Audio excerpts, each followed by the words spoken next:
Ito po mga idol, magandang araw po sa inyong lahat mga idol. Magte-training tayo ngayon sa ating ibon na si Peter. Ito yung si Peter mga idol. Iti-tricks natin siya mga idol kasi mahaba-haba din ang pahinga niya. Hindi natin siya na training. Ngayon iti-training na naman natin siya mga idol. Iti-tricks natin siya mga idol, baril-barilan, papatay-patayan siya. Bang! Ito pa, bang! Very good ka. Ganito lang ako mag-tricks mga idol sa kanya. Pag nagtitrick siya, binibigyan ko siya ng reward para tuloy-tuloy niya gawin yung pinapagawa ko sa kanya. Ito pa, bang! Very good. Spin naman, spin, spin. Spin. Ito pa. Very good.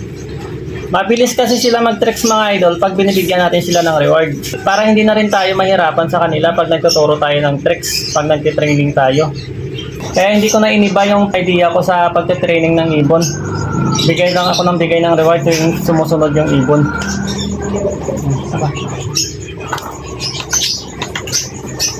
Very good. Di ba mga idol, mabilis na siya mag-tricks kung may reward. Ito pa. Very good. Hindi pa ito marunong mag-jump sa karon. Hindi ko pa tinuturuan. At tinuturo ko muna sa kanya yung ano lang, yung mga alalaman niya noon pa. Slide. Ito pa. Slide. Very good, Peter. Pag nagbibigay ako ng reward mga idol, pakunti-kunti lang hanggang matapos yung tricks na pinapagawa natin sa kanya.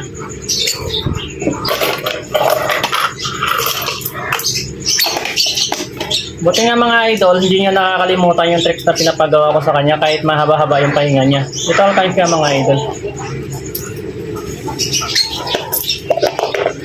Ito pa Peter. Bali 3 points ipapasok niya mga idol. Very good.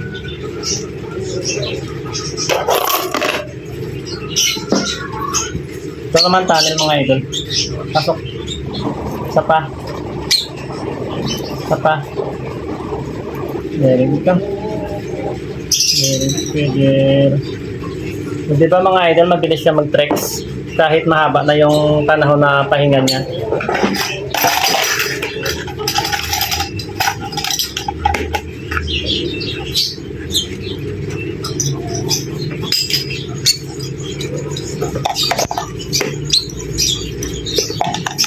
Diba?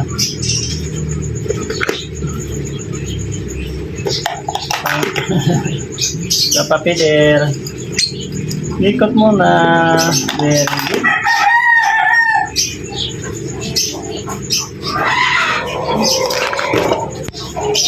Marami tayong tricks dito mga idol na ipapagawa sa kanya.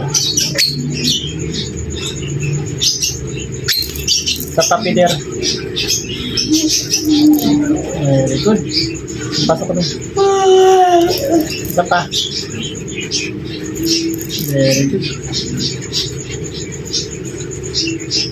Pakunti-kunti lang mga idol pagbigay ng handfeed formula natin. Ang ginagamit ko pala na handfeed formula mga idol, Tikoy handfeed formula to. Bakit mo? Isa pa. Ito pa Peter. Very good. O, kunin mo yung bola. Okay na. Okay na. Okay na Peter. Very good. Isa pa. Okay na. Very good.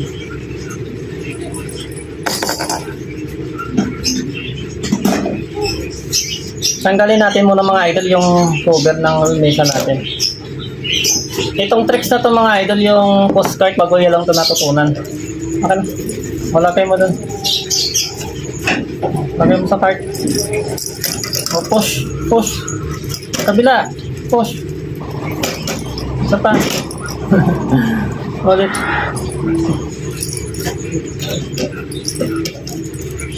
Isa pa. Mali. Hindi ka muna dito. Isa pa. O, push. Push, Peter. Very good. Hindi pa gaano siya marunong mag-push mga idol, pero napupush siya na rin.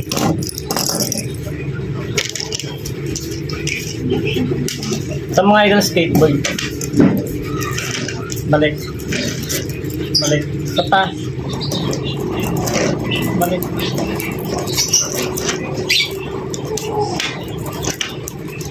Very good.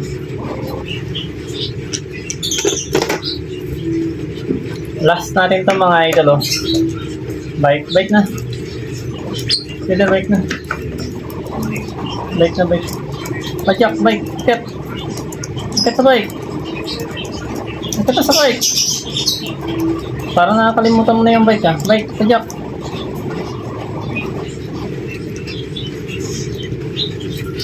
Very good. Isa pa. Isa pa, Peter. Bike, ket. Pajak. Isa pa. Very good. Yun lang mga idol. Sa mga nagtatanong pala dyan sa akin kung paano ko naturuan yung ibon ko, nandyan na nakapost sa ibaba mga idol. Scroll up yun na lang para makita ninyo yung tutorial ko dyan. Sundan nyo na lang yan mga idol, yung ginagawa ko sa ibon para matuto kayo. Maraming salamat din po pala sa mga bagong followers ko dyan at sa mga nag-send ng mga star sa akin at sa mga silent viewers, silent followers ko dyan. Maraming salamat po sa inyo mga idol. Yun lang, bye bye mga idol.